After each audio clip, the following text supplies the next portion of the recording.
მოგესალმებით, მადლობა ბატონ გიორგის წარდგენისთვის და ყველას მადლობა, ვინც ეს ინიციატივა წამოიწყო ურბანული იდეების ლაბორატორია, ვინაიდან ჩვენ შევთანხმდით პირველ შეხვედრაზე და ამას ვიმეორებთ ყოველ ჯერზე, რომ თუ რაღაც არ მოგწონს ამ ქალაქში, მოდით აღარ ვიწუწუნოთ და შევცვალოთ ჩვენ თვითონ, ჩვენს გარშემო შევცვალოთ სივრცე და გარდავნათ ეს სივრცე და ერთი კაცი ჭამაშია ცოდვაო და ერთმანეს თუ ბევრი შევეზიარებით იდეებით, ინიციატივებით, ხარში დაუდგებით, ძალიან ბევრ რამეს შევცვლით.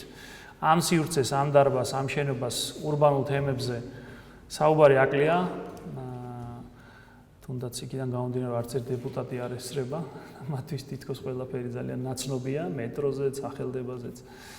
ეს კიდევ ბევრ რამეზე მეტყველებს, ხო და სწორედ იმიტომ, რომ დეპუტატებისთვის ქალაქის პრობლემატიკა არ არის საინტერესო, ამიტომაც ახტაცებით შევხვდი მე ამ იდეას ურბანული იდეების ლაბორატორიის შესახებ და მოდით ყველამ ერთად, იმიტომ რომ ჩვენი საერთო სივრცეა, საერთო ქალაქია, დეპუტატების არ არის ეს ქალაქი ან მერის, ან მისი მოადგილეების, ჩვენი ყველა სივრცეა და მოდით ყველამ ერთად უკეთესობისკენ შევცვალოთ ეს ქალაქი. პირველ რიგში ხშირად მე ასე ვფიქრობ ხოლმე, რომ უცოდინარობისგან მოგდის ბევრი რამ.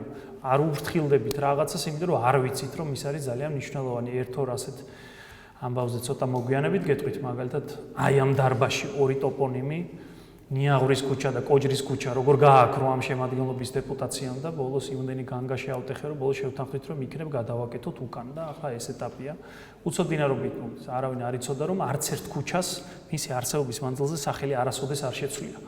ხო და ეს უცოდინარობის შედეგი იყო. ამდენად მოდით ერთმანეთს ცოტა ჩვენი ნააზრევი გაუზიაროთ და რაც თავარი ყველაზე მნიშვნელოვანი ჩვენ ამაზე ვსაუბრობდით ამ ლაბორატორიაში, კი ბატონოთ მობრძანდით, სადაც სარიელ ადგილს ნახავთ დაბრძანით.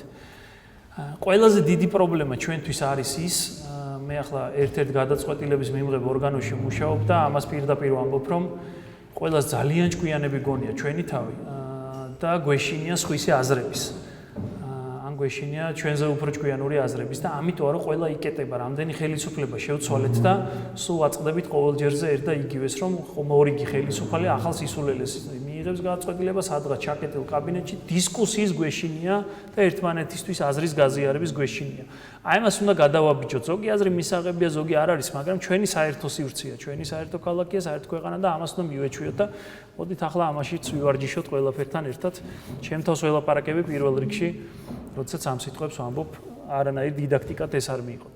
უბრალოდ მე წავაწყო, დისკუსიის არარსებობა, სხვისი აზრის მიუღებლობა არის ყველაზე სერიოზული პრობლემა. დანარჩენი არის უბრალოდ აქედან გამომდინარე შედეგები, ეს ჩემი აზრით. რაც შეეხება სახელდებას. უაღრესად საინტერესო რამ არის ტოპონიმიკა. ერთი ძალიან დიდი მეცნიერება, ყველამ ვიცით, ტოპოს არის ადგილი, ნიმი არის მეცნიერება, ეს არის დედამიწის ზედაპირზე კონკრეტული სახელების შემსწავლელი მეცნიერება. დედამიწის ზედაპირზე ალბათ იშვიათია ისეთი ადგილი, რომელსაც რაღაც სახელი არ აქვს. და როგორ ხდებოდა ეს სახელების დარქმევა, ყველგან იყო უნიკალური რამ, ყველა ქვეყანაში, ყველა ქალაქში და ჩვენს ქალაქშიც არის ძალიან უნიკალური რამ და ხშირად ამ უნიკალურობას არ ცოდნით, გადმოულით ხოლმე და ახლა მოდით ამაზე ვისაუბროთ და მე გამოსავალზე ერთად ვიფიქროთ. მე ჩემ ნააზრევს გეტყვით, თქვენი ვითხარით და შევაჯეროთ, მე შეიძლება რაღაც საკანონმდებლო ინიციატივა გამოვადნოთ კიდეც ამ დარბაზში. თბილისსაც აქვს ძალიან საინტერესო ტოპონიმიკა, უფრო დავიწროვებულად თუ ვიტყვით, ეს არის ურბანონიმიკა, ანუ ქალაქის სივრცეზე თუ ვილაპარაკებთ, ეს არის ურბანონიმიკა. დავიწყოთ პირველ რიგში სახელწოდებიდან. პირველ ცნობებში, პირველ წყაროებში ქართულად თბილისი მოიხსენიება როგორც ტფილისი. ახლა სერიალი გადაიღეს და არქვეს ტიფლისი, მქონდა ერთი მიწარმოწერა, მაგრამ არ გაითვალისწინეს. ქართულად ერქვა ტფილისი. ყველა ისტორიულ წყაროში მოიხსენიება როგორც ტფილისი. თვითონ წარმოშობას ახლა ბევრი სიბრძნე არ უნდა, თბილ წყლებს უკავშირდება პირდაპირ ყვირის ეს სიტყვა, რომ იყო სხვა ვარიანტები, სხვა შორის ვიღაცები ძალიან ჭკვიანობდნენ რაღაცას, მაგრამ როცა ხელის გულზე გაქვს, არ უნდა იწვალოთ თბილი წყლებიდან მომდინარე, იმიტომ რომ გოგირდის აბანოების ადგილას გაჩნდა ეს ქალაქი. უცხოურად პირველად თბილისი მოიხსენია იყო თეოფანე, ასეთი ბიზანტიელი ისტორიკოსი, რომელმაც დაწერა, რომ ტიფლის, მან პირველად დაწერა ტიფლის და ყველა ენაზე შემდეგ ეს ყველა ვიღაცას გონია რუსებმა დაგვარქვეს ასე. არა, ყველა ენაზე ბიზანტიელებიდან მოყოლებული ტიფლის ერქვა თბილისს 1936 წლის 19 სექტემბრამდე.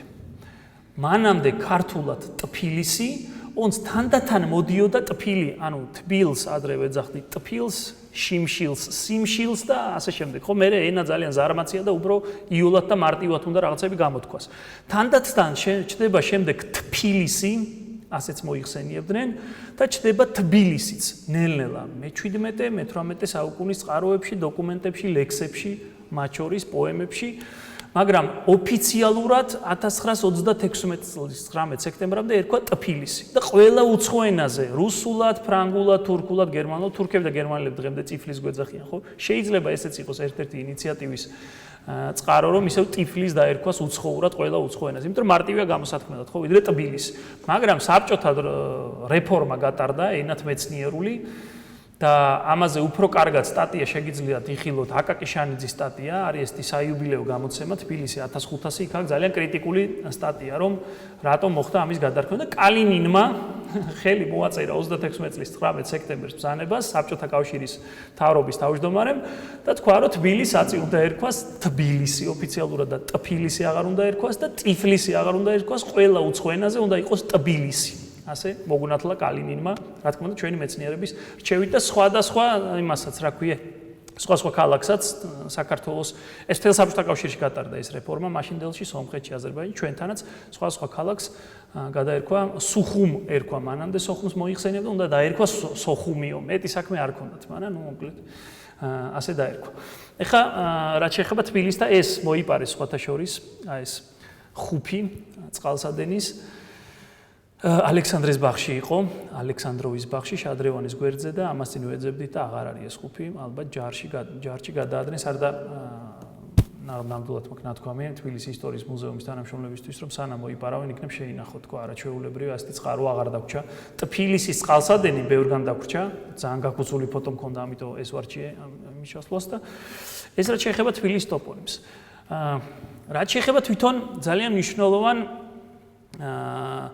ადგილებს და სივრცეებს, ქუჩას და მოედანს, რომელსაც ყველაზე ხშირად არის ობიექტურადად სახელდების წყარო, ქართველები ქუჩას ვეძახდით მე-18 საუკუნემდე, მე-17-ის ბოლო მე-18 საუკუნემდე ფოლორცი და შუკა.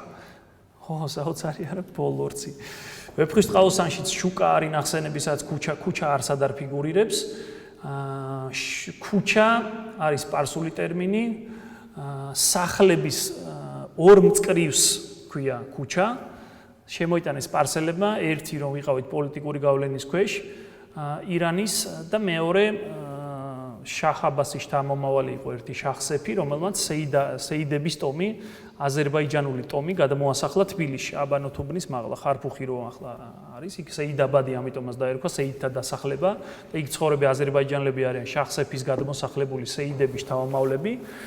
და მათ შემოიტანეს ძალიან ბევრი სიტყვა ჩვენს ყოველდღიურ საყოფაცხოვრებო მეტყველებაში, ფანჯარა იქნება თუ შუშაბანდი თუ სხვა რა. მათ შორის დაამკვიდრეს ფოლორცმა და შუკამ კონკურენციას ვერ გაუძლეს და დანებდნენ და ქუჩად იხსენება. ვახუშტი ბატონიშვილიც კი 1735 წელს წერდა თბილისის აღწერისას ძალიან კრიტიკულად ევროპის ქალაქები ქონდა მაშინდელი ნანახი და წერს ასე, როცა თბილისის ქუჩებს აღწერს, რომ თბილისში არის ფოლორცნი, ვიწრო და უშვერნი.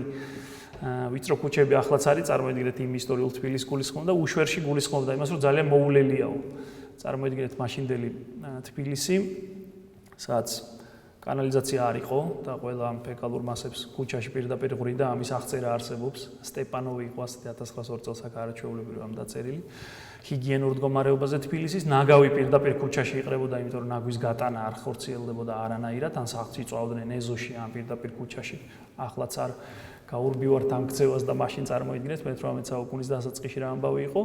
ამდენად წერდა ესე აღშფოთებული, რომ ვიწრო ქუჩებია და ისე ძალიან მოულელიო, ფოლორცნი, ვიწრო და უშვერნი. ამის შემდეგ ფოლორცი თითქმის აღარსად მოიხსენიება. რაც შეეხება მოედანს, მოედანი, ანუ ძველი ფორმით მეიდანი, ეს არის არაბული სიტყვა და იმდენად ზუსტი ტერმინი იყო, როგორც ჩანს, მრგვალს ნიშნავს. იმდენად ზუსტი იყო და იმდენად საჭირო და იმდენად არარსებული სივრცე იყო მანამდე აი ამ სივრცის ტერმინი არ არსებობდა, რომ ძალიან ბევრ ენაში არის, ხო? ახლაც ევრომაიდანი რო იყო, მაიდან ნეზალეჟნასი, აღმოსავლეთ ევროპის ენებშიც არის თურქულიდან გავრცელებული. ირანში, თურქეთშიც და აღმოსავლეთ ევროპის ენებშიც კი შევიდა აი ეს არაბული ტერმინი, ძალიან საინტერესო ურბანული სივრცის აღნიშვნელი. ჩვენთან როგორც ჩანს არ იყო და ჩვენ ხო მით უფრო მეიდანი ავიღეთ. ეს უბრალოდ ვაზუსტებ ამ ტერმინს. აქ ეხლა ცოტა გრძელი ჩამონათვალია და არ დაიღალოთ. როგორ ხდებოდა სახელდება? მოწესრიგებულად არასოდეს არ იყო. ეს არის ჩემეული ინტერპრეტაცია ამ ყველაფრის. მე არ მაქვს პრეტენზია სამეცნიერო ნაშრომზე, უბრალოდ რო ვიფიქრე, იმის პროდუქტს გაცნობთ, ესე შესაძლოა საკამათო იყოს, უბრალოდ ამაზე კვლევა ვერ ვნახე, როდესაც ამ საკითხს უღრმავდებოდი, ამდენად ჩემეული ჩათვალეთ თავსმოხვეული აზრებია. ყველგან ხდებოდა თავისთავადად სახელდების პროცესი. ისე ხო წარმოგიდგენთ, ჯერ მოდი გავიაზროთ რა მნიშვნელობა აქვს ჩვენ ახლა ძალიან არ ვაქცევთ ყურადღებას ამ ყველაფერს და იმდენად არ ვაქცევთ, რომ საკრებულო სივრცეში ძალიან ჩატეთ ვიღებთ ხოლმე და მარტივად გადაწყვეტილებებს ისტორიულ ტოპონიმებთან დაკავშირებითაც გითხარით ხომ, კოჯრის ქუჩა და ნიაღურის ქუჩა. იმდენად არ ვაქცევთ ყურადღებას, აბა ეხლა უბრალოდ გავიაზროთ თბილისში არც თბილისს რო არ ერქვა სახელი და არაფერს რო არ ერქვა სახელი. აი წარმოვიდგინე, არც ერთ ქუჩას, არც ერთ უბანს, არც ერთ რაიონს არ ქვია არაფერი. ეს ხო იქნება კოლაფსი აბსოლუტური. აგერ ბექა ტრანსპორტით არის ახტაცებული და ტრანსპორტის კვლევა არის. აბა წარმოვიდგინოთ, როგორი პარალიზებული იქნება ყველაფერი. აჩერებ მანქანას, ტაქსს, ჯდები და რასეუბნები. აი იქ წამიყვანე რა ერთი. აი იქით. სად? აი წარმოვიდგინეთ რა მნიშვნელობა აქვს. პირველი ფუნქცია ტოპონიმის, ურბანონიმის არის საორიენტაციო და სამისამართო. და როდესაც ჩვენ ტოპონიმებს ვცვლით, არ უკვირდებით, როგორი დამკვიდრებულია და როგორ გვეხმარება ორიენტაციაში ტოპონიმები. აი მაგალითად, კოჯრის ქუჩაზე წამიყვანეს, მაგივრად ახლა უნდა უთხრა, გიზო ნიშნიანიძის ქუჩაზე წამიყვანე. ვინმე მიხვდება სად არის ეს ქუჩა, ხომ? ეს ხო საორიენტაციოდ გეხმარება. ეს ხო სამისამართოა. შენ ხვდები ქალაქში, აი კომპასის ისარივით ხარ, საით წახვიდე, როგორ იმაძრო. აი ხო გავიაზრეთ ახლა მეც რო ფიქრობდი ამაზე, რომ არ იყოს ტოპონიმები და ურბანონიმები. როგორ აი აბსურდი იქნებოდა ყველაფერი. ამდენად არის მნიშვნელოვანი. უბრალოდ არის და მივეჩვიეთ და რო არის ამას ვაბიჯებთ და ამ სამისამართო საორიენტაციო ფუნქციას უკარგავთ. და როგორც ჩანს ის ძველი ადამიანები ერთი რომ ერთობოდნენ რომ თვითონ რომელიღაც გორას დაარქვეს სახელი და ალბათ რა მაგარი ტიპები იყვნენ სოფელს რო სახელი დაარქვეს. ან ის რა მაგარი ტიპი იყო თბილისს რო სახელი დაარქვა. ვიღაცამ ხო დაარქვა, ეხლა შეიძლება მეფე არ იყო და უბრალოდ ვიღაცა ტყავის დამამუშავებელი ტიპი იყო დაარქვა თბილისი და ვა თბილისი. ვიღაცამ ხო დაარქვა. და ალბათ თვითონაც ძალიან მოკლედ თავს იწონებდნენ, მარიაჟობდნენ ამის, რომ აი იმ გორას, იმ ბორცს, ამ დინარის რაღაცები დაარქვეს. ეს ერთი და ჭირდებოდათ მაშინაც საორიენტაციოდ და სამისამართოდ ეს ყველაფერი, იმიტომ რომ პრაქტიკული მნიშვნელობა აქვს ურბანონიმს. გარდა იმისა, რომ მოგწონს, რომ რაღაცა სახელი დაარქვი და ის ძალიან პოპულარული გახდა, ამის გარდა აქვს უპრაქტიკულესი მნიშვნელობა. არსებობისათვის მნიშვნელოვანია ზუსტი ურბანონიმების, ტოპონიმების თუ ქალაქის სივრცეზე ვლაპარაკობთ აუცილებლობა. საჭიროება არის უდიდესი. და თავდაპირველად ყველა ქალაქში, ყველა ქვეყანაში სახელდება იყო თავისთავადი პროცესი. აი მაგალითად, უბრალოდ იდგა სიონის ქუჩა და რახან ძალიან მნიშვნელოვანი ნაგებობა იყო, მიმდებარე სივრცეს ერქვა სიონის ქუჩა. აი ეს ხალხმა დაარქვა. სად? სიონის ქუჩასთან. იყო ანჩისხატის ქუჩა, ესა ეკლესია, ხალხმა დაარქვა ანჩისხატის ქუჩა. იყო სამეფო სასახლე, დღევანდელი საპატრიარქოს ადგილას იყო მე-17 საუკუნის შუა წლებიდან სამეფო სასახლე, სანამ ის უგვანი და ჩემთვის ყველაზე საძულველი ადამიანი აღამ აჰმად-ხადი დაანგრევდა საერთოდ და მოსპობდა იმ სასახლეს, არა და არაჩვეულებრივი სასახლე იყო. მანამდე იმ წინა მოედანს, დღეს რომ ერეკლე მეორის მოედანი ქვია, ხალხმა დაარქვა ბატონის მოედანი, მეფის მოედანი, ანუ ბატონის მოედანი. ასე თავისთავად ერქმეოდა ქუჩებს და მოედნებს სახელი. იყო ციხის მოედანი, დღევანდელი მეიდანი, ციხე იზღუდებოდა, იქამდე ჩამოდიოდა ნარიყალიდან ციხის კედელი და ერქვა ციხის მოედანი. და ასე შემდეგ იდგა იქ სადღაც სულფსარქისის ეკლესია, სულფსარქისის აღმართი. აბანოები იყო და ერქვა აბანოს ქუჩა, სხვა შორის ციცე ჩამოსათვლელი ქუჩა, რომელსაც არსებობის მანძილზე სახელი არ შეცვლია. აბანო არის ერთ-ერთი და ერთ-ერთი ყველაზე ძველი ქუჩა. სიონის ქუჩასაც კი საბჭოთა დროს გადაარქვეს სახელი და ბარათაშვილის ქუჩა ერქვა. თავისთავად მე-19 საუკუნემდე სახელდების პროცესი იყოს ხალხური პროცესი. არავინ საგანგებოდ არ იჯდა და არ ანიჭებდა სახელებს ქუჩებსა და მოედნებს. ჩვენთან ხდებოდა თავისთავად. ერთადერთი ოფიციალურ დოკუმენტებში აისახებოდა თუ ვინმეს ისტორიული წყაროების კითხვა უყვარს სიგელ გუჯრების მაგალითად. მეფეები ისხდნენ და თბილისის მაგალითზე ძალიან კარგი წიგნია მამისა ბერძნიშვილის თბილისი მე-18 საუკუნეში. პატარა წიგნი არის, არ დაგღლით, წაიკითხეთ, ძალიან საინტერესო რამეები წერია. მეფეები მაგალითად გიორგი მე-11 ან ერეკლე მე-2 ან თეიმურაზი ქუჩები სად ხვდება პირველად სახელწოდებები სიგელ გუჯრებში. მკალავი რო არის, აი კალით რაღაცა იმებს აკეთებ. მკალავის ოსიას ბიჭის სახლი იწყება ანჩისხატ ერთი ზურგი არის ანჩისხატის ქუჩაზე, მეორე ზურგი არის და იქ თუ იპოვით ამ ქუჩების სახელებს, თორე სადმე ოფიციალურად რომ ეს ქუჩა აქ იწყება, იქ თავდება არ იყო.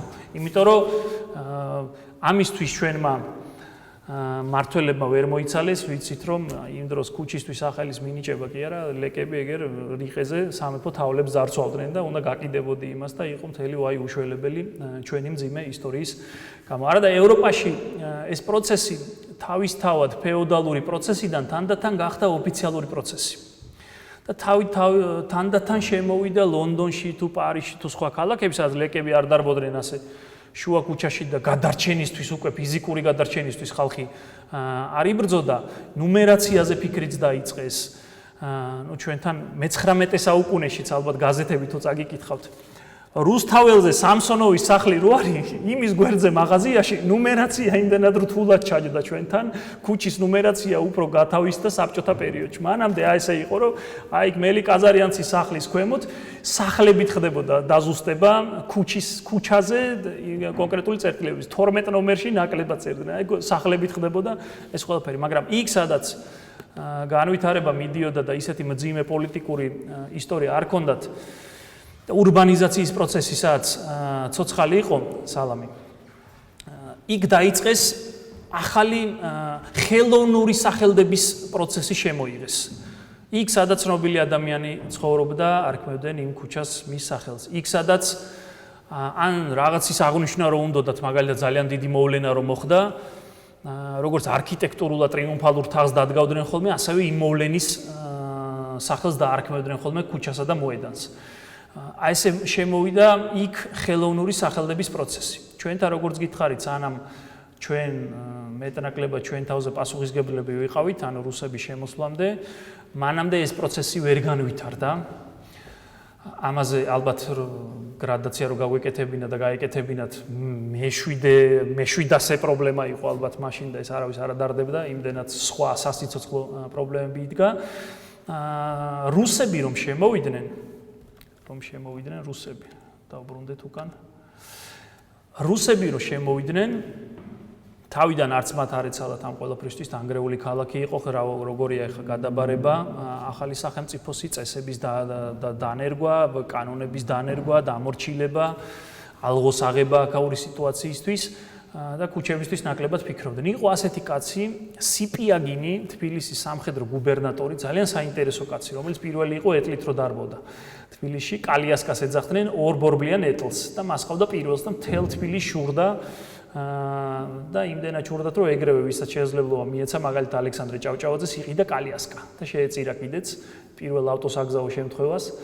ჭავჭავაძის ქუჩაში ჩამოდიოდა, ამ კალიასკაში ჩაყვა უпроსორად მოცურდა სარეცხალი გადმოასხა ვიღაცა, მოსურდა ამ ქვაფენილზე ეს კალიასკა, ცდილობდა დაემორჩილებინა ცხენები, ჩაყვა პალტო ამ ბორბალში და შეეწირა ამ სიპიაგინის შემყურე და გარდაიცვალა, თავი დაარტყა და რამდენიმე საათი იცოცხლა.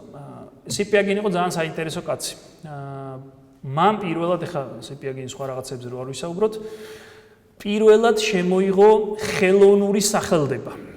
იმ პერიოდში, როდესაც სამხედრო გუბერნატორი თბილისი იყო სიპიაგინი, კავკასიის მთავარ მმართველი იყო პასკევიჩი, რომელმაც აიღო ერევანი, ამიტომ მას მიანიჭეს გრაფ ერევნელი სწოდება, პასკევიჩ ერევანსკი გახდა ეს კაცი და ნუ ითვლებოდა ძალიან დიდ ამბად ერევნის აღება და ახლა უცბად გადავახვევ ეს ტურებზეც რა თქმა უნდა, ვინც არის ნამყოფი ნიკოლოზ პირველი რომ ჩამოვიდა და პასკევიჩმა აქედან წერილი მისწერა, რომ მოკლედ ერევნის ციხესიმაგრეს რომ უტევდა და სპარსელებს გამოგვლიჯა ერევნის სახანო იყო და მოკლედ აღწერა ეპოპეა, რომ ეს იყო მსოფლიოში ყველაზე დიდი ციხე და როგორ ძლივს აიღო და ნიკოლოზ პირველმა რო წაიკითხა, ადგა და ეგრევე გრაფობა მიანიჭა და გრაფ ერევნელის წოდება და მე ნიკოლოზ პირველი 38 წელს ჩამოვიდა კავკასიაში ჰქონდა ტურნე და ერევნის ციხე რო ნახა ეს რა აფერისტი ყოფილა პასკევიჩი რაღაც სამი გვადებს ერთმანეთზე და ეს დამიხატა რომ გეგონება ის აიღო ალამუთის ციხე.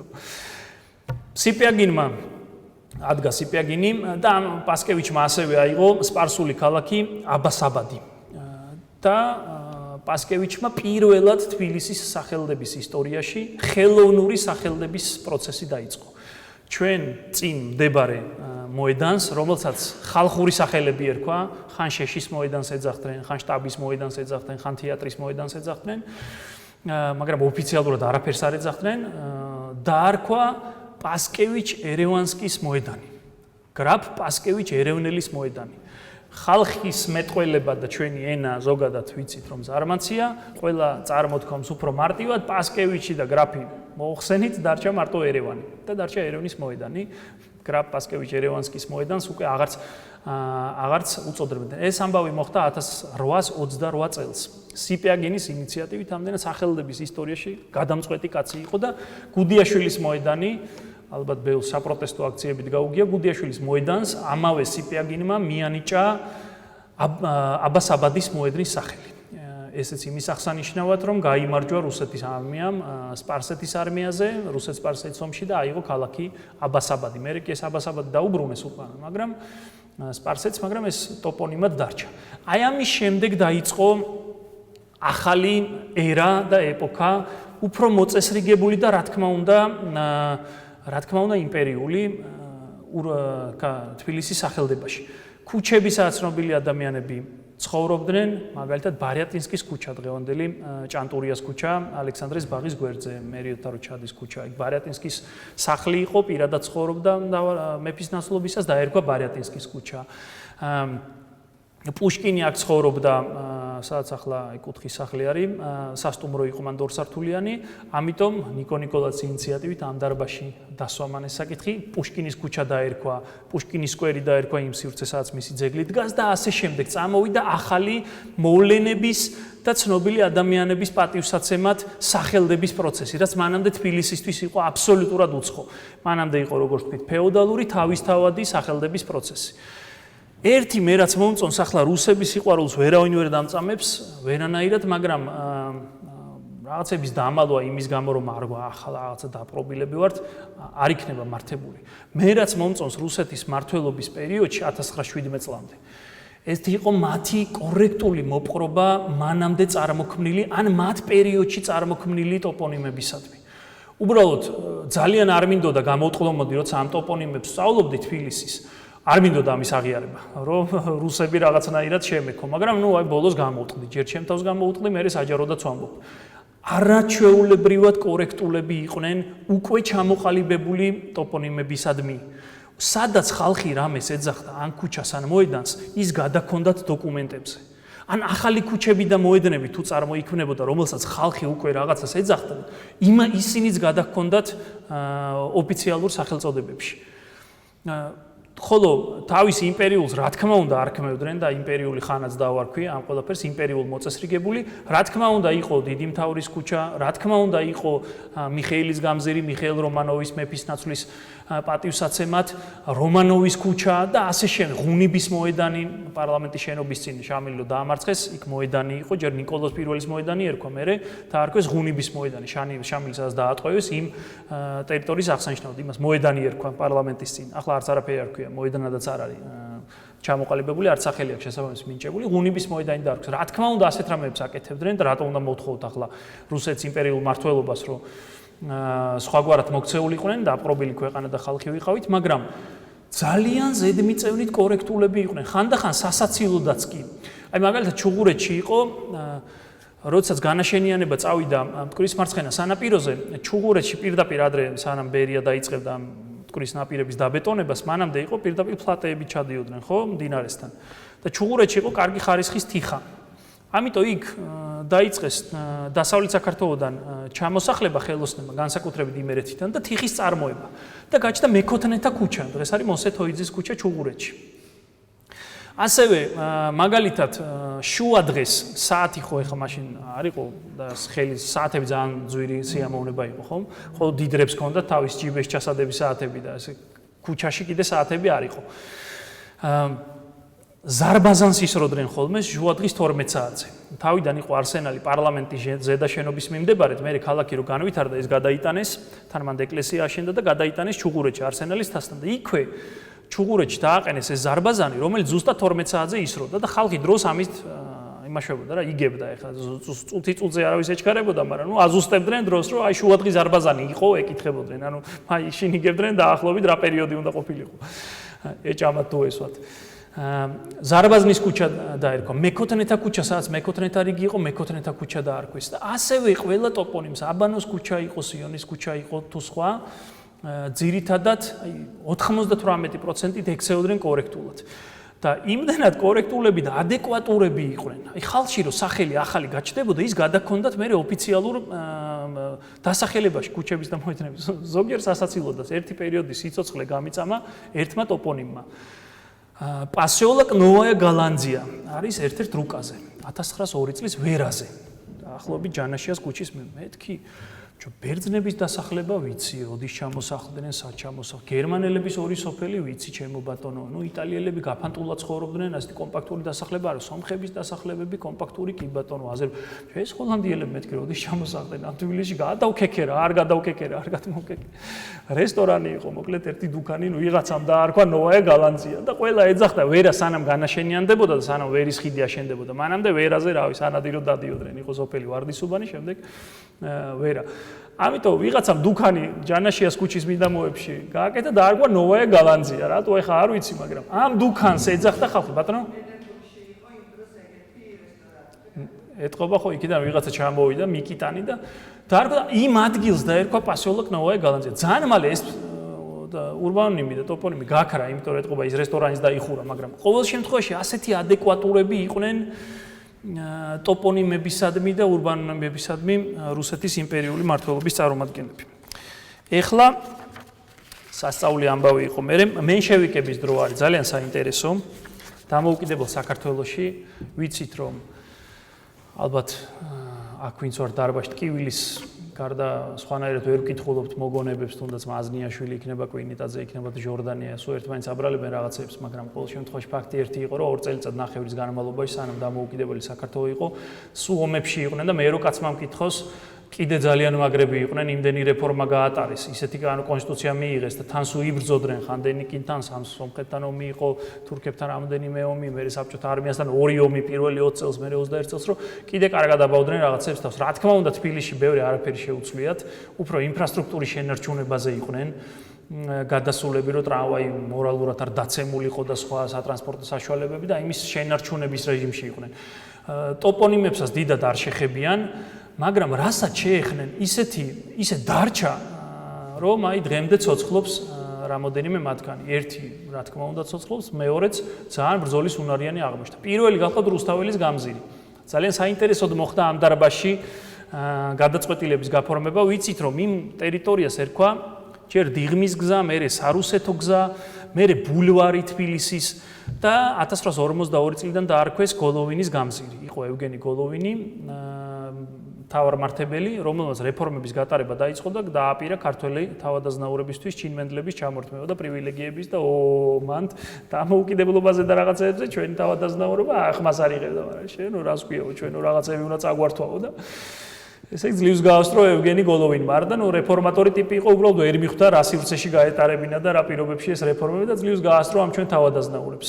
მაგრამ დროთა განმავლობაში, როცა მისდამი აგრესია ჩაცხრა, მთავარ ქუჩას დაარქვეს გოლოვინის გამზირი. ევგენი გოლოვინის პატივსაცემად. და ძალიან საინტერესოდ მოხდა 1918 წელს ზოგიერთმა ამ დარბაზში იცის, იმიტომ ტურებზეც მომიყოლია ხოლმე, ცისფერყანწელები, მოკლედ თანამედროვე ტერმინი რო ვთქვათ, ბირჟეობდნენ პიონერთა სასახლესთან. იდგნენ და აი ესე აგორეს ძალიან სასაცილოდ და საინტერესოდ ახალი სახელწოდება. გამოლის მაშინ წარმოიდგინეთ თბილისი იყო 250,000 კაცი 1918 წლისთვის, ისიც ხან კი ხან არა, სეზონურად აღდგომაზე სანამ ხალხი გავიდოდა და ყველას გამოვლენ, ნუ თითქმის ყველა ერთმანეთს იცნობდა, ისეთი პატარა ქალაქი იყო, ყველას ეუნებოდა, რომ გაიგერო ქალაქის საბჭოს მიუღია გადაწყვეტილება რუსთაველი დაარქვეს გოლოვინს. გაიგერო რუსთაველი დაარქვეს გოლოვინს. გაიგე და იმდენად აგორდა იმ დღეს, რომ საღამოს ქალაქის საბჭო შეიკრიბა, მაშინ ქალაქის თავი იყო ბენია ჩხიკვიშვილი, რომ დავარქვითო, რუსთაველი დაგვირქმევიაო და როდის დავარქვით და დაბრუნებო, მაგრამ ახან დაგვირქმევია დავარქვათო და ყველა მერტყმა 1918 წლის გაზაფხულს.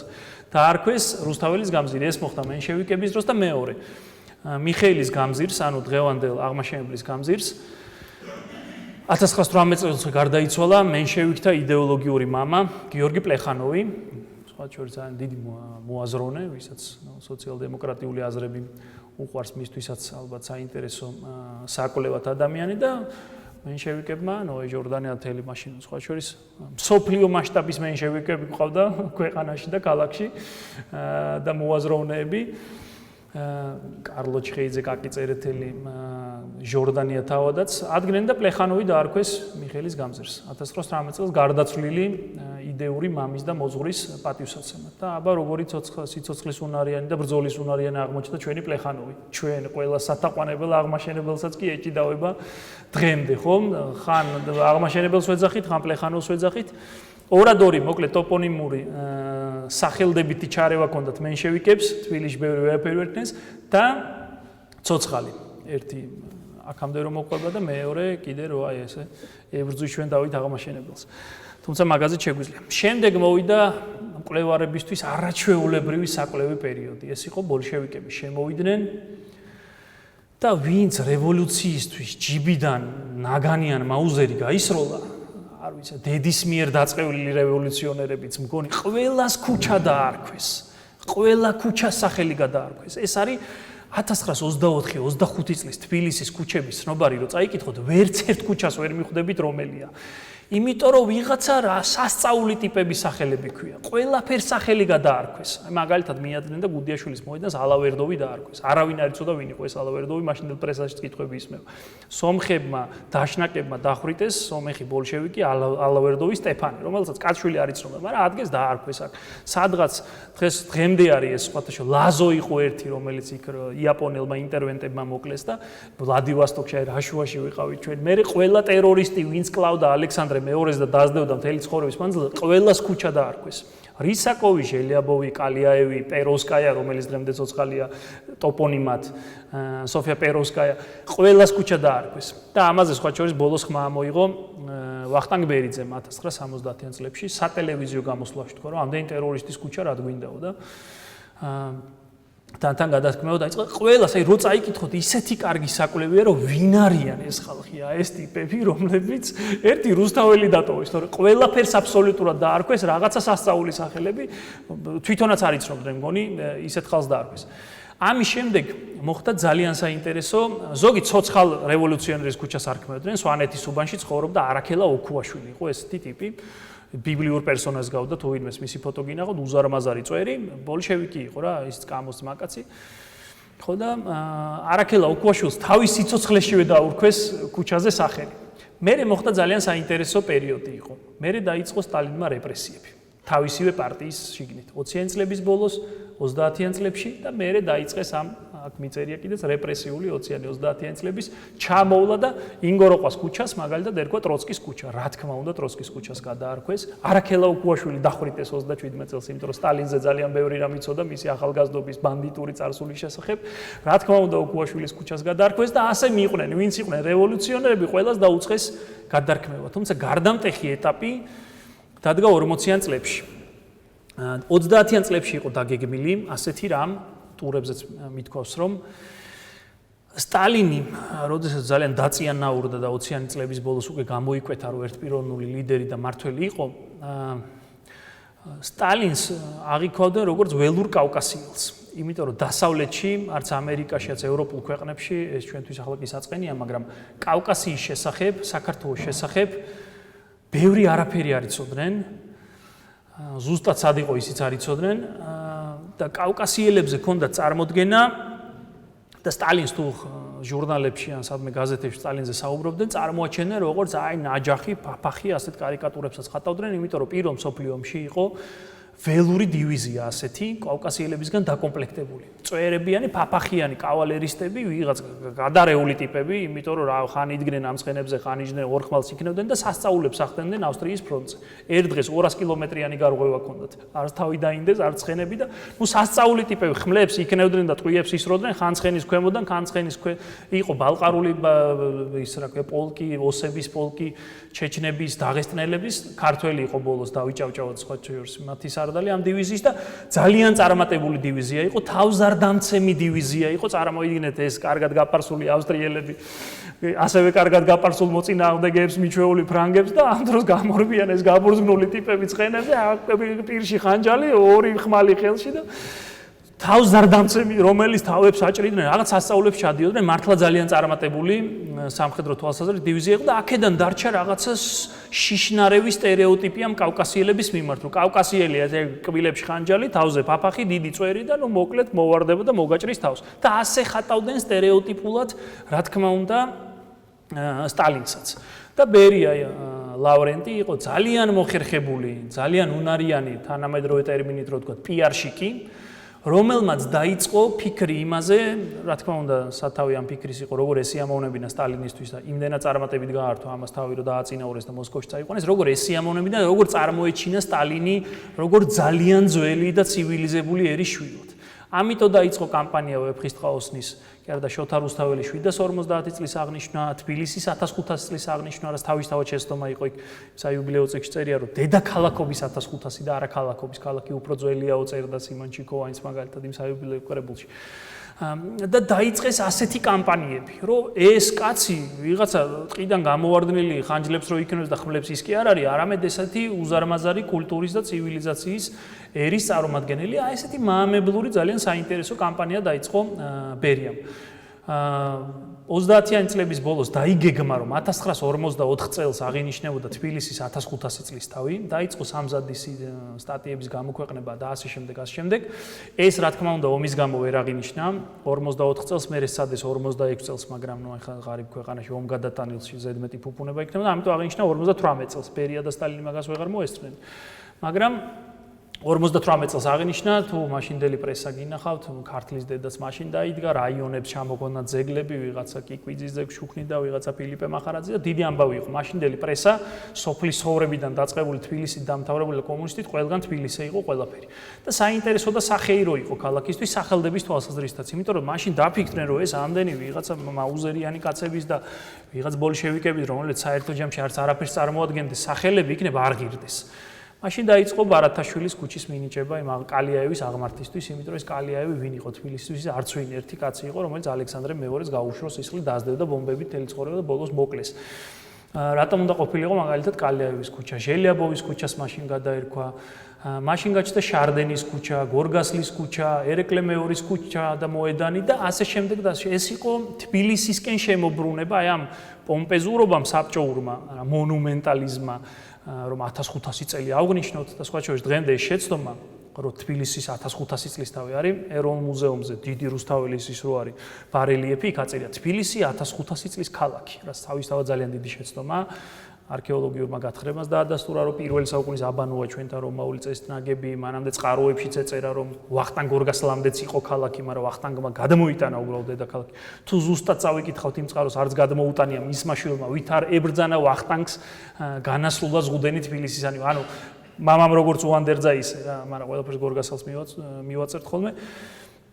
მაგრამ ეხლა შორს აგვიყვანს აი ამ პროცესმა 1500 წლის აღნიშვნის სიმღერაც იყო 1500 წლის ახარ სიმღერა თბილისზე, ხო? ესეც სტერეოტიპული და შეცდომით, მაგრამ გავანებოთ ამას თავი.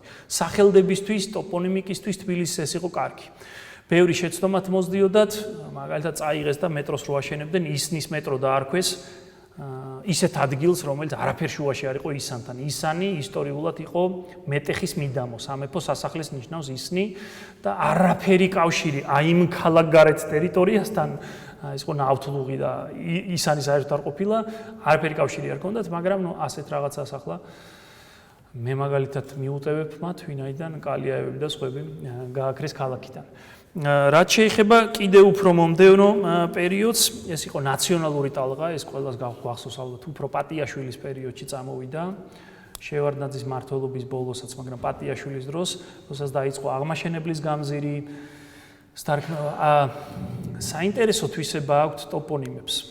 რაღაც აჩემებული ფრაზა მაქვს და მე თვითონ მომწონს და ამიტომ ვიმეორებ, შეიძლება საერთოდ არ იყოს კაი და თუ არ ვარ გადისკუსიის დროს მითხარით. უნაგირს არიდგავენ ტოპონიმები იოლად. ხილიანის ქუჩას ყველა ეძახის ხილიანის ქუჩას. ვორონცოვის მოედანს ყველა ეძახის ვორონცოვის მოედანს. ელბაქიძესაც კი აი ეს ტერორისტი ელბაქიძე რომ იყო და დენიკინის წარმომადგენელს რომ ბომბით დაასდევდა, იმასაც კი მიხეილ ჯავახიშვილის დაღმართს ვერ ვეძახით. ტოპონიმებს ახასიათებთ უცნაური თვისება. ზემელი არაფერს არ ქვია, მაგრამ ზემელს ვეძახით იმ თელ მიდამოს, ხომ? იქ არაფერს არ ქვია ზემელი. ეს რუსთაველის მოედანი, ის ტერიტორია მეტროს წინ, მაგრამ რუსთაველის მოედანი რო გითხრან, დავიბნევით ალბათ და ზემელი ვიცით სად არის. ტოპონიმები, რომლებიც ტვინში და ქალაქის მეხსიერებაში რჩებიან, ასე იოლად არ ამოდიან საკრებულოში, რო აქ არხეინად დავსხდებით ხოლმე და რაღაც გადაწყვეტილებებს ვიღებთ, ასე მარტივად არ არის. არ ირგებენ ამ უნაგირს ეს ტოპონიმები. აი ესე იყო პლეხანოვის შემთხვევაშიც. აი ხო როგორ ჭირს არა, აღმაშენებლის გამზირი ძალიან ჭირს და მაინც პლეხანოვი. იმიტომ რომ მაშინაც გვინდოდა რომ ყველაფრისთვის უცბად შეგვეცვალა სახელი. ჩელუსკინელებს თამარ მეფე არანაირი დისკუსია მე რამდენადაც მახსოვს. ძალიან პატარა ვიყავ იმისთვის რომ კარგად მახსოვდეს, მაგრამ შემდეგ ვკითხულობ დიდი დისკუსია, იმდენად საერთო ნაციონალური აღტაცება იყო და ყველაფრის გადარქმევა გვინდოდა რომ დისკუსია სერიოზული ღრმა მსჯელობა ამაზე არ ყოფილა, რომ რა შუაშია დავით აღმაშენებელი იმ ტერიტორიასთან, რომელთანაც არაფერ კავშირშია, როცა აღმაშენებელი ქალაქს მართავდა და ქალაქი დაიბრუნა ის ტერიტორია, საერთოდ ქალაქის სივრცეც არ იყო. ან თამარ მეფე იმ სივრცესთან რა შუაშია, იმ ქუჩასთან, ხომ? ბერიამ გაანაშენიანე ჩელუსკინელები და არქვა. იცით რა, თითქოს ეხა ისეთ რაღაცა სიწმინდეებზე ვლაპარაკობ, რომ თქვენ შემრიცხოთ, რომ რას ქვია ეხა მე ასეთ თემებზე როგორ ბედავ ლაპარაკს, მაგრამ სწორედ რომ ამაზე უნდა ვიმსჯელოთ, რომ რამდენად შესაბამისი იყო და არის ესა თუ ის გადაწყვეტილება. რაღაცა საერთო აღტაცება და კიდევ ერთი ტოპონიმები იჩაგრებიან ძალიან პოლიტიკური იდეოლოგიების წყალობით. ეხლა რამდენიმედ ჩამოვთვალეთ, ხო? პირველ რიგში, იმიტომ რომ ძალიან მარტივია. შემდეგ ეს პოლიტიკური უნება არქიტექტურაშიც გადადის ხოლმე, ხო? აი ყველას უნდა რაღაცა ეგვიპტელებიდან დაწყებული, უნდათ რომ რაღაცა თავისი თავი დატოვონ არქიტექტურაში. ამ ხრივ ცოტა მორიდებული ახალი ხელისუფლება, ნუ სააკაშვილს ეს ხო ქონდა, რა ყველაფრის შეცვლა უნდა არქიტექტურა. სახელდება არის ისე იოლად წამოსარტყმელი, რომ პირველი შენ პოლიტიკურ გემოვნებას გადაიტან ხოლმე სახელდებაზე. აი პირველ რიგში, აი ინგოროყვას ქუჩას მაგალითი რომ მოვყვეთ, პირდაპირ თხრობა არის ქალაქის ისტორიის და პირდაპირ რომ არაფერი არ იცოდე, ან თავისუფლების მოედანი. აი თავისუფლების მოედანს გავყვეთ, პასკევიჩ ერევანსკი ოფიციალური სახელებით. პასკევიჩ ერევანსკის მოედანი, გრაფ პასკევიჩ ერევანსკის. ნუ ვინ იყო რუსეთის ჩინოვნიკი რუსეთის იმპერიის. შემდეგ თავისუფლების მოედანი 1917 წლიდან, იმიტომ რომ მეფის რეჟიმი დაემხო, თავისუფალი გახდა ეს ყველაფერი. შემდეგ ზაკ ფედერაციის, ამიერკავკასიის ფედერაცია რო შეიქმნა 22 წლიდან 34 წლამდე. შემდეგ ლავრენტი ბერიასი, ჩემო ბატონო, 13 წელიწადი. შემდეგ ბერია დახვრიტეს, მოდგნენ არიქ არ მოგვეჭრას თავი ლენინი დაარქვეს იმ წანს. ლენინის მერი ისევ თავისუფალი. ხო მოთხრობა არის ქალაქის ისტორიის, პოლიტიკური ისტორიის. ინგოროყვას ქუჩა არის არაჩვეულებრივი, ერქვა უწყინარი სახელი ლაბორატორიის ქუჩა. იმიტომ რომ გეოფიზიკური ლაბორატორია იყო ერთხანს ქუჩის ბოლოში. შემდეგ დაერქვა პეტრე დიდის ქუჩა. გასაგებია ხო პეტრე დიდი. იმიტომ რომ ის ძალიან ისეთი პრესტიჟული ქუჩა იყო, იქ კანცელარია, ენათმეცნიერების ინსტიტუტი რო არის, მანდ იყო კანცელარია, მეფის ნაცვლის კანცელარია იყო ეგ შენობა, ნუ პრესტიჟული ქუჩა იყო, ეგ შენობებიც როგორია ხო ისეთი. ისეთი მდიდრული. პეტრე დიდის ქუჩა, შემდეგ ტროცკის ქუჩა, შემდეგ ძერჟინსკის ქუჩა. შემდეგ პავლე ინგოროყვას ქუჩა, ხომ, ქართველი დიდი პატრიოტის. აი როგორი მოთხრობა. გავიგეთ უკვე რა გადახდა ამ ქალაქს თავს, ხომ? აი პირდაპირ თხრობა არის ამ ყველაფერის. რო დაუბრუნდეთ აი ნაციონალურ ტალღას, მაშინ ჩემი აზრით ცოტა მჩატე გადაწყვეტილებები მივიღეთ ტოპონიმებთან დაკავშირებით. აი, იმიტომ რომ ძალიან მარტივია გადაიტანო შენი პოლიტიკური გემოვნება იმაზე რა ქვია, სახელდებაზე. არქიტექტურას ახლა დრო უნდა წვალე, ამას უნდა ერთი გადაწყვეტილება, ხელის აწევა და აბრების შეცვლა. მორჩა და გათავდა. მაგრამ ეს ტოპონიმები ნურას უკაცრავად, როგორც ჩვენი ყოფილი პრეზიდენტი იტყოდა, ასე იოლად არ ნებდებიან. ვორონცოვი რამდენს ებრძვის უკვე, მე რამდენ რეჟიმს ებრძვის, მაგრამ დგას. მიხეილ ვორონცოვი უძლებს ყველა პოლიტიკურ ქარტეხილს. სამარიდან, ესე იგი, ართმობს პოზიციებს, ხო, ახლა ქვია საარბრიუკენი, ხო, მანამდე კარლ მარქსი თქვენც არ მომიკვდეთ. დგას და დგას ვორონცოვი. და ეს არის ჩვენთვის გაკვეთილი უნდა იყოს და გაკვეთილები რო არ არის, ახლა ამაზე ვღაღადებ და მე ერთად ვიმშელოთ, იმიტომ რომ ეს მხოლოდ ჩემი აზრებია, თავს არ გახვევით. 9 წელი სააკაშვილი მიადგა რიჩარდ ჰოლბრუკის ქუჩა დაარქვა, ხო, ნავთლუღში. სად ჰოლბრუკი, სად ნავთლუღი, რაღაცა ხომ უნდა გაევლო მაინც იმ დალოცვის არა. იმიტომ რომ ძალიან ცნობილი დიპლომატი იყო, მოგვეხსენება, ბალკანეთის ომი ამ კაცმა დაამთავრა, ბოსნია და ჰერცეგოვინა და ეს ყველანი რო ხოცავდნენ ერთმანეთს და ძალიან დიდი მსოფლიო მასშტაბის ადამიანი იყო, მაგრამ თბილისი რა შუაში იყო, იმიტომ რომ გარდაიცვალა, უნდა და ესიამოვნებინა ამერიკელებისთვის, საკრებულო მიიღო გაწყვეტილი რიჩარდ ჰოლბრუკის ქუჩა ნავთლუღში, გაშანშალებული თან იქიდან რომ მოდიხარ რუსთავიდან დიდი ბანერი, იქიდან რომ მოდიხარ აეროპორტის გზაზე დიდი ბანერი, ჯორჯ ბუშზე არაფერს ვიტყვი, ხა ბუში თბილისში მაინც იყო და ყველაზე დიდი მასშტაბის ადამიანი იყო თანამდებობრივად თბილისში ვინც იყო. უბრალოდ იმ დროს დარქმევა იყო უშნო, თორე ადრე თუ გვიან ჩემი აზრით დადგებოდა ეს საკითხი, იმიტომ რომ ჩვენთან ყველაზე გავლენიანი ყოფილა მარგარეტ ტეჩერი, საბჭოთა კავშირის ლიდერები, რუსეთის იმპერატორები, სპარსეთის შახი იყო ორჯერ ჩამოსული და ჯორჯ ბუში ხო ასეთი გავლენიანი კაცი არ იყო, რა თქმა უნდა ისტორიული ამბავია მის ჩამოსვლა და იყო. მაგრამ ხო ვიცით რომ სააკაშვილი უცბად ამ აბრებს ძალიან ერჩოდა და რაღაცეებსაც ხო კაჩინსკის ქუჩა იქნებოდა თუ პოლიტკოვსკაიას ეს დღის წესრიგში შეეძლო დამდგარიყო, მაგრამ არა ესე უცბად, იმიტომ რომ ძალიან მარტივია აბრა შეცვალე სახელი დაარქვი. ეს და მოვედი დღევანდელობაზე. დღეს არის უფრო უცოდინარობით და გავლენიანი ოჯახების მოხერხებულობით დარქმეული ქუჩები. ადამიანი გარდაცვლილი არ არის, თუ ის გავლენიანი ოჯახის წევრია, მისი ოჯახის წევრები მიდგებიან, მოდგებიან და ქუჩებს სახელებს არქმევენ. და აი ამისთვის ბარიერები მოიშალა. ახლა რას გულისხმობ? ეს არის ჩემი აზრით ძალიან სერიოზული პრობლემა და ახლა მოდით პრობლემებზე და დღევანდელ გამოწვევებზე, აი ბიუსტი ჩანს უკან თუ ხედავთ აი იმ პედესტალზე წეღარ უყვებოდი. აი იქ იმ პედესტალზე, აი ამ ფოტოზე ჩანს, აი უკან სიღრმეში ალექსანდრე მეორის, იმპერატორ ალექსანდრე მეორის ეს დარბაზი რო გაიხსნა, მას წითელ დარბაზს ეძახდნენ. 1897 წელს გაიხსნა, საკრებულოს ხდომები გარაცკაია დუმა ერქომაში რო დაიწყო, იგი იმპერატორი ალექსანდრე ესალმებოდა ხოლმე შემოსულებს. ახლა პედესტალი დარჩა ალექსანდრე ვეღარ გვესალმება.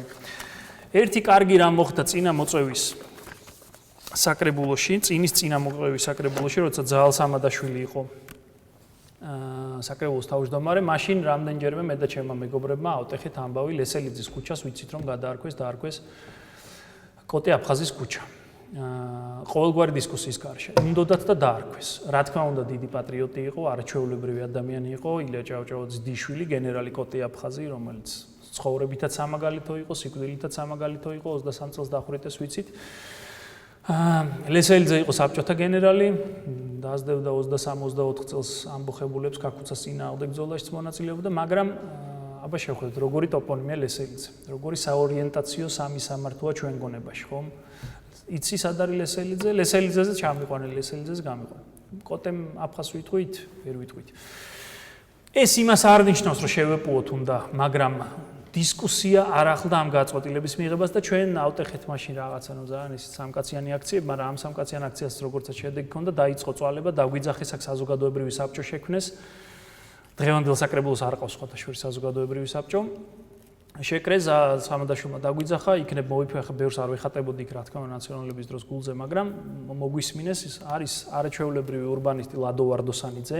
მე უბრალოდ ტვინს ბურღავდი, აი ქვიჯექი ხოლმე და ტვინს ბურღავდი, რომ ასე არ შეიძლება და უნდა სახელებს პატივი უცეთ და გავითვალისწინოთ და სულმცირე დისკუსია უწყოდეს უნდა ამ ყველაფერს და დებულებაც არ არსებობდა და წესი სახელდების. არ და წარმოიდგინეთ სახელდება თბილისში. თბილისის საკრებულოსთვის არის ექსკლუზიური უფლებამოსილება. არც მერია ახორციელებს, არც არავინ სხვა არ ახორციელებს. ეს საკრებულო ძალიან უმაღლებს პრესტიჟს. თბილისის საკრებულოს ერთადერთი ექსკლუზიური უფლებამოსილება აქვს, რომელიც სხვას არავის არ აქვს, ეს არის სახელდება თბილისის ტერიტორიაზე. ასე ქვია, დებულება მივიღეთ მაშინ ცოტა გრძელი თბილისის ადმინისტრაციულ საზღვრებში მდებარე გეოგრაფიული ობიექტების სახელდების წესის დამტკიცების შესახებ საკრებულო მოკლედ ლადო ვარდოსანიძის ძალისხმევით მიიღო დებულება 27 მაისს 2011 წლის. ხარვეზებიანი, მაგრამ პირველი იყო ასეთი ტიპის დებულება, სადაც ძალიან ბევრი მუხლი იყო, რა სახელები უნდა იყოს, როგორ უნდა დამტკიცდეს, აი ეს მთელი წესი არ არსებობდა, წარმოიდგინეთ და ეს შემუშავდა. მე ძალიან მოშებოდი, მოკლედ ტვინს მურყავდი, რომ შესულიყო ფრანგული მოდელი. ამაზე მსჯელობა ჰქონდა, საფრანგეთში არის ესეთი მოდელი, როდესაც ადამიანი გარდაიცვლება, ვინც არ უნდა იყოს ის 20 წელი არც პანთეონში გრძალავენ, არც მის სახელობის აბრას აკეთებენ სახლზე, არც მის სახელობის ქუჩა ჩდება და არც მოედანი. 20 წლის შემდეგ იწყება საზოგადოებრივი დისკუსია, ეს ადამიანი დაუგზავნოთ პანთეონში, მისი ქუჩა და მოედანი კონდეს თუ არა. ყოველგვარი გამონაკლისების გარეშე ხდება ეს. გერმანიაში არის 5 წელი. ჩვენ აქ ქონდა მსჯელობა და ბოლო-ბოლო 20 წელი ჩაიწერა და მეშვიდე მუხლი არის იმ 2011 წლის გადაწყვეტილებაში, სადაც ერთი მავნებლობა გავიდა. უბრალოდ ჩვენ ახლა იდეის ავტორები ვიყავით. ამიტომ გადაწყვეტილების მიღების პროცესში რა თქმა უნდა ვერ ჩავერთვებოდით, საკრებულომ ძირითადად უმრავლესობა ნაციონალებს ჰქონდათ, კენჭი უყარეს და დადებითი ის იყო, რომ მანამდე ასეთი დებულება არ იყო, მანამდე ჩანაწერში არ იყო 20 წელი, მანამდე სახელდება წესიერად არც იყო მოწესრიგებული. მაგრამ ყველაფერი გააფუჭა განსაკუთრებულმა წესმა, რომელიც ჩვენთან წესი ხდება ხოლმე და არა გამონაკლისი. სწორედ გამონაკლისმა. ჩაიწერა, რომ გამოჩენილ პირთან დაკავშირებით სახელდება დასაშვებია ამ პირის გარდაცვალებიდან არანაკლებ 20 წლის გასვლის შემდეგ ამ წლის წესის გამონაკლისი დაიშვება საქართველოს პრეზიდენტის ან ქალაქ მერის ინიციატივით. მორჩა და გათავდა. პრეზიდენტი იყო სააკაშვილი, უგულავა იყო მერი. გამონაკლისი გახდა წესი. საკრებულოს არ უმსჯელია რიჩარდ ჰოლბრუკზე, საკრებულოს არ უმსჯელია ჯორჯ ბუშზე, მოვიდა დირექტივა გამონაკლისის წესით. არანაირი 20 წელი ჯორჯ ბუში აგა ჩამოსული არ იყო, ქუჩა ჰქონდა, ხო? არც მომკვდარა ის კაცი, სახსალამათია, სადღაც დაგძალვაზე წეკვავდა ბუში კადრები ვინმე შეიძლება ნახა Facebook-ში. ეთქვა ნასვამი იყო, აცეკვდა და იმაში ეგონა თავი ქორწილში. არავინ ამას ყურადღება არ მიაქცია. ეს გახდა მკვდარი მუხლი. ეს აღარ იყო არანაირი მიღწევა. ყველაფერი გადიოდა, გარდაიცვლებოდა ვინმე გავლენიანი ოჯახის წარმომადგენელი, ხა კონკრეტიკაზე არ მინდა საუბარი, იმიტომ რომ ვიცით როგორი მტკივნეული თემაა, ხო? ყველას ვიცნობთ, ის ამის ახლობელია, ეს ამის ახლობელია. ოდნავ ცნობილი ადამიანი თუ გარდაიცვლებოდა, გამონაკლისის წესით მისი ქუჩა გამოდიოდა და მტკიცდებოდა. უარესი მოხდა 2013 წელს, როდესაც ჩიხიაშვილი იყო საკრებულოს თავმჯდომარე, შიდა რევოლუცია რომ მოახდინა საკრებულოში, რა თქმა უნდა, მას სააკაშვილთან არ მიესვლებოდა, მას უგულავასთან არ მიესვლებოდა, იმიტომ რომ ის რომ საკრებულოს თავმჯდომარე გახდა, გავიხსენოთ, სულ ახლახანს იყო, სააკაშვილი იყო პრეზიდენტი, მერი იყო უგულავა, გამონაკლისის წერს არ დაუშვებდნენ ისინი და შეიტანა შიხიაშვილის ინიციატივით მეშვიდე მუხლში შევიდა ცვლილება, რომ გამონაკლისის წესის უფლება ჰქონდა უკვე საქართველოს პრეზიდენტსაც, საკრებულოს თავმჯდომარესაც და საკრებულოს წევრთა 1/13-ს. ანუ 13 დეპუტატი უკვე საკმარისი იყო, ან თვითონ საკრებულოს თავმჯდომარე. ანუ მთელი ეს დებულება ჩაიყარა წყალში. არანაირი 20 წელი, არანაირი ფრანგული მოდელი და ამის შედეგებს დღეს ვიმკით აქ. თუმცა ამას გარდა არის კიდევ სხვა პრობლემები ჩვენს საკრებულოში სახელდებასთან დაკავშირებით. გამონაკლისის წელს გითხარით, ეს ქუჩის აბრების გამოფენა ქონდა და ჩემი აზრით რა პრობლემები არის, რომელსაც ყურადღებას არ ვაქცევთ, მაგრამ უგულაოს მმართველობის დროს 11 სოფელი შემოუერთდა თბილისს. წყნეთი, კოჯორი, შინდისი, ტაბახმელა, ლილო, ასე შემდეგ. თითოეულ მათგანში არის რუსთაველის ქუჩა, თითოეულ მათგანში არის წერეთელი, ვაჟა-ფშაველა, ასე შემდეგ. ანუ ტურისტი ვარ და ძალიან მარტივად შეუძლია ტურისტულ კომპანიას, თქვათ ასე, დამაგოიმოს და მითხრას, რომ რუსთაველის გამზირზე გაგამწესებს ასტუმროში. არ მოგატყუებს, გაგამწესებს წყნეთში, რუსთაველის ქუჩაზე. ნუ ეს ხა ძალიან ისევ ამბობ, რა ქვია, უტრირებულად, მაგრამ დამაბნეველია, ხო? შეიძლება უთხრა ტაქსის ძღოლს რუსთაველი და იმ ტაქსის თქო მარტო წყნეთში არ ყავს ასეთ ტაქსის ძღოლები, თქვენ ხარ ჩემი ბატონი თუ რა. 11 რუსთაველი გვაქვს თბილისში. 11 ვაჟა-ფშაველა გვაქვს. დუბლირება. ამას გარდა სოფლებს დავანებოთ თავი. თბილისში არის მოსე გოგებიერიძის 2 ქუჩა. ჩოლოყაშვილი დღემდე 2-ია, მიუხედავად იმისა, რომ ერთ-ერთ სახელი შეუცვალეთ, საერთოდ 3 იყო. ახმეტელის 2 ქუჩა. ერთი არის დიღომში. ამას არ ვაქცევთ ყურადღებას. ბოცვაძის ქუჩა ვერაზე არის 2. თან ძალიან ახლოს. ლაღიძის ქუჩა მთაწმინდაზე არის 2. მიტროფანე ლაღიძე და რევაზ ლაღიძის ქუჩები არის ძალიან ახლოს. ერთი არის ოპერასთან, ერთი ოდნავ მაღლა ქუჩაზე რო აყოლ გრიბოედოვთან. ხო? ეს დუბლირება არ ვარ, კიდევ ერთხელ ვამბობ, ამ სახელებს კი ვარქმევ და მოგწონს, მაგრამ იმიტომ რომ ოპერასთან რევაზ ლაღიძე კაი იქნებოდა, მაგრამ მიტროფანე ლაღიძე იმიტომ რომ იქ ცხოვრობდა. მაგრამ აი ეს სამი სამართო ამბავი ხო ირევა არა ჩვენს გონებაში. ესეც პრობლემაა და არ ხდება ამის ინვენტარიზაცია. საბჭოთა მოღვაწეების ჩვენ გვაქვს მთელი კანონები მიღებული, საბჭოთა სახელდება აღარ უნდა იყოს ჩვენთან. მაგრამ შაუმიანი არის ქვემო ქართლში, ორჯონიკიძე ქვია ქვემო ქართლში ერთ დასახლებას. თბილისში ქვემო ქართლში რო არ ვიაროთ და დაგვეზარება იქ ჩასვლა, თბილისში არის მაგალითად ძალიან კარგად ჟღერს სანდრო ეულის ქუჩა, ხო? რუსთავი 2 რო აცხადებს თავის ყველაფერს სანდრო ეულის ქუჩა. სანდრო ეული იყო 1921 წლიდან გაზეთ კომუნისტის თავი რედაქტორი. წერდა ლექსებს, რა კარგია, როცა ცოფიან ძაღლებს, ანუ წინა მთავრობის მომხრეებს ხოცავენ. ეს სოფიანი ძაღლები უნდა დავხოცოთ, რო წაიკითხოთ 21, 22, 23, 25 თუ 27 წლის კომუნისტი, სანამ კანდი ჩარკვიანი გახდებოდა გაზეთ კომუნისტის თავი რედაქტორი. ნუ არის ეს სასწაული რა, ახტაცებული ყიჟინა, როგორ დახოცეს შორაპანში სოფიანი ძაღლები. ანუ 24 წლის აჯანყების მონაწილეები და ასე შემდეგ. ეს კაცი იყო გაზეთ, ოღონდ ისეთი კარგი ფსევდონიმი ჰქონდა, სანდრო ეული, რაღაცნაირად ისე ჟღერს ხო, რაღაცნაირად. იოანე შავთელივით და ჩახრუხაძესავით და ეს კაცი იყო და ასეთი ბევრი გვაქვს.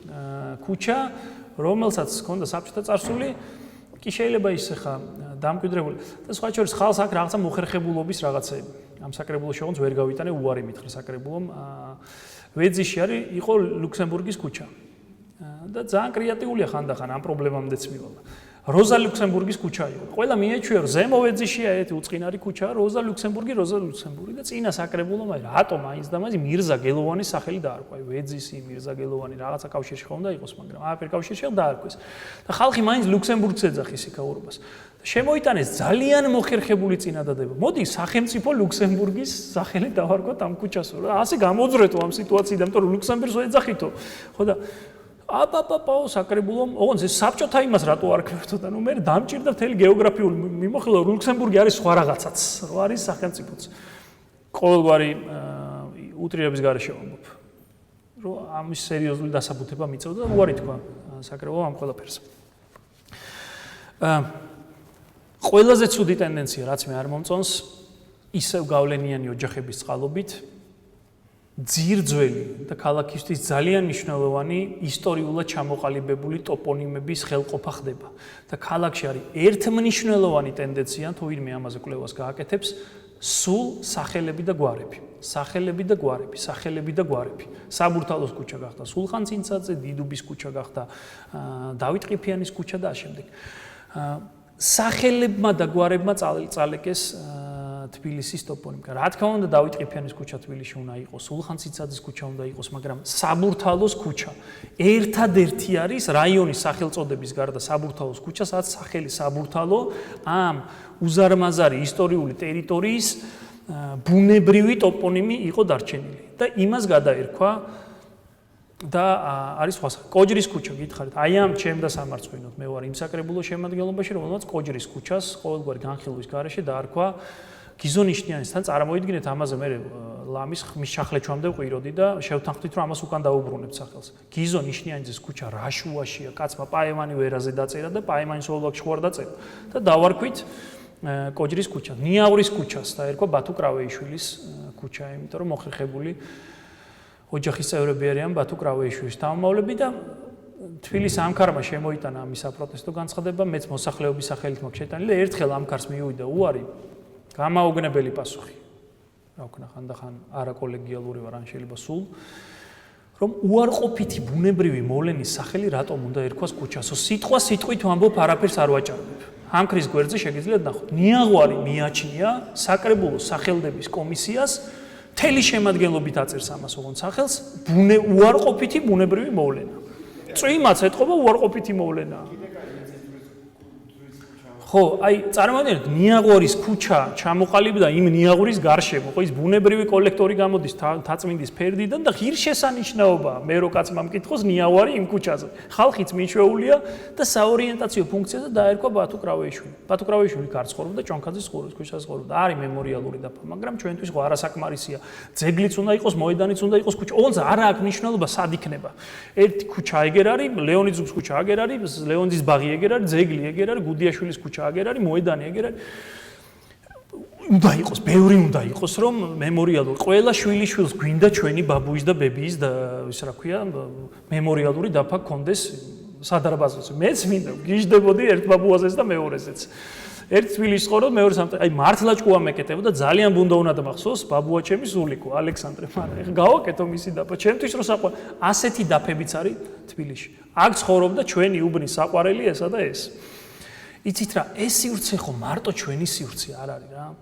ეს ხო სხვებიც მოდიან და უყურებენ, რომ მემორიალური დაფა ალბათ რა ვიცი პარიზში ყოფილა ბევრი თქვენგან, იქ არის აქ ძიუმა ცხოვრობდა, აქ ბალსაკი წერდა რაღაცას და რაყარ მე მიყვარდა და ესეც კარგია, მოდი ჩვენ გულში შევიღნახოთ მისი ხსოვნა, რაღაცა ეზოს სიგშიგნით, ეს ხო სხვებიც მოდიან და უყურებენ ამ ყველაფერს არა. ეს არ წარმოგვაჩენს ჩვენ კულტურულად და ცივილიზებულად. და კიდევ ერთი ძალიან სერიოზული პრობლემა და ბარიერი უნდა აშენდეს. ამის წინააღმდეგ რომ ყველას ბებია ბაბუა გვინდა, სულ მცირე 5 წლიანი მაინც უნდა იყოს. მე ახლა ცვლილება ინიციატივით მივმართე საკრებულოს, რა გამოვა მაქედან არ ვიცი, მაგრამ ყოველგვარი გამონაკლისის გარეშე იყოს 5 წელი. ცოტა განელდეს და 5 წლის მერეც პატივსა ილია ჭავჭავაძე 5 წლის მერეც ილია ჭავჭავაძე იქნება და 5500 წლის შემდეგაც და ამ შემდეგ და ამ შემდეგ, ხო? ადამიანი რომელიც ქუჩას იმსახურებს თბილისში, აუცილებლად 5 წლის მერეც შეგვიძლია მისი და შეიძლება დამატებითი ინიციატივა შევიტანო, რომ ოჯახის წევრებს და ახლობლებს აეგრძალოთ ინიციატივა. უკვე ამაზეც ვფიქრობ, იმიტომ რომ ეს არის მეტი ყველაფერი, რა ჩვენ თავს ხდება და ეს არის პროვინციალიზმი და სხვა არაფერი. პროვინციალიზმი არის ეს, არა წარმომავლობა, არამედ ეს, რომ აი მე მინდა ბაბუაჩემის ქუჩა. თან ისეთ ქუჩებზე იწევენ გაოგნდებით. ერთი ახალგაზრდა განათლებული გოგო ძალიან ხშირად მაწუხებდა, რომ გრიბოედოვს გადარქმეოდა და მისი ბებიის ქუჩა ყოფილიყო. ნუ სახელდაგვერს არ ვიტყვი. კი, ძალიან საინტერესო პატივსაცემი ქალბატონი იყო, ვიზეც ვაუბრობთ, მაგრამ ცოტა ისეთი ამბავი არის, ხო? და ერთი კრეატიულობა აკლია ძალიან.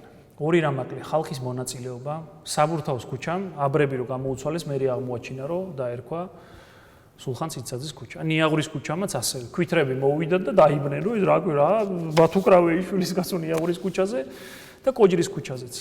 შემდეგ შეიტყვეს არანაირი ხალხის მონაწილეობა. თუ ხალხმა არ გააპროტესტა, თუ არ მოვიდნენ, თუ არ ატყდა დავით არაბა რო არ იქა გამოცვალეთ და ასეთი საკითხებიც იყო. ვორონინის ქუჩას გადაარქვეს ნავთლუხში, რა რუსულად ჟღერდა, ეგონათ რომ ვიღაცა ის იყო დამპყრობელი და არ და მეცნიერი კაცი იყო სამედიცინო სფეროში ძალიან წარმატებული და ბოლო-ბოლო დაუბრუნეთ მე ვორონინის ქუჩის მოსახლეობას არამარიკი უძაიძლა მონაწილეობა არ არის გადაწყვეტილების მიღების პროცესის დროს და კრეატიულობა. იყო ერთი აფეთქება კრეატიულობის ზალ სამადაშვილის დროს, მაგრამ როგორც ხშირად ხდება ხოლმე, ღიმილის მომგვრელიც იყო, ვეფხვის ყაოსნის ყველა პერსონაჟის სახელი დაარქვეს დიღომში ქუჩებს. დადებითი პერსონაჟი იყო, უარყოფითი პერსონაჟი იყო. ლამის გატყავებული ვეფხვის ქუჩაც დაარქვეს, მელიქ სურხავი და საოცარი ქუჩები გაჩნდა. კრეატიულობა გვაკლია, ოღონდ რის შედეგი იყო, რომ გვაკლია კრეატიულობა, კრეატიულობა გვაკლია და ვიღაცამ გადაფურცლა ეს ვეფხვის ყაოსანი და რასაც წააწყდა ყველაფრის ქუჩას დაარქვა. რა თქმა უნდა, იქაც ხალხს არ კითხეს და რა მელიქ სურხავი, რის მელიქ სურხავი, ასეთი ქუჩების გაჩნდა, აი ზედმეტი რომ მოგდის ხოლმე, ქაჩალი თავს არ იფხანდაო და მე რაღაცა ტყავი მოიძრო თუ როგორ არის ეგ ამბავი. ასეთი რამ გჭირს. კრეატიულობა გჭირდება და ჩვენ გვაქვს ერთი იდეა ურბანული იდეების ლაბორატორიაში ამას ვსაუბრობდით, რომ კარგით ვიცუწუნოთ, დავცინოთ ჩვენ უფრო ჭკვიანები, აუ მე რა მაგარი ბიჭი ვარ, იმაზე უკეთესად ვიცი. მოვითხოვოთ, შეიძლება კონკურსი და კამპანია გამოაცხადოთ, რომელ ქუჩას ვისურვებდი თბილისში და ჩვენ გვინდა რომ აი ლაბორატორიის გვერდს ეგიდით გამოცხადდეს ეს ყველაფერი და შევარჩიოთ ერთად. შესაბამისი ქუჩები ჩვენ თვითონ ვიყოთ ინიციატორები. კიდევ ერთხელ ამბობ, ამ წუწუნს მოვეშვათ. ჩვენ შევცვალოთ რა. კიდევ ერთხელ გეუბნებით, მე ვმუშაობ საკრებულოში, სადაც მიაჩნიათ, რომ ნიაღვარი ეს არის უარყოფითი ბუნებრივი მოვლენა. და თან აღშფოთებულები არიან, როგორ გავბედეთ და ამ სახელის დაბრუნება მოვითხოვეთ. გოდერძი ჩოხელიც არ ვიცი, ასე ზუსტად ვერ გეტყვით, უნდა ჩავხედოთ. მოდით ერთად ვიფიქროთ, რა ქუჩები გვინდა, რომ მე მომისმენი დათა თუთაშხიას ქუჩას ვისურვებ და ასე შემდეგ. რატომაც არა, ხომ? მუზეუმებიც კი აქვს იქ შერლოკ ჰომსის და ისე არის ზუსტად ყველა აღარ მახსოვს რომელი ქუჩაზე იყო შერლოკ ჰომსი ბავშვობაში მაგ-წაკითხული. სადაც არის აღწერილი რომ ვითომ ცხოვრობდა იქ მის ბეკერ სტრიტზე იქ არის მუზეუმი და რატომაც არა, ხო?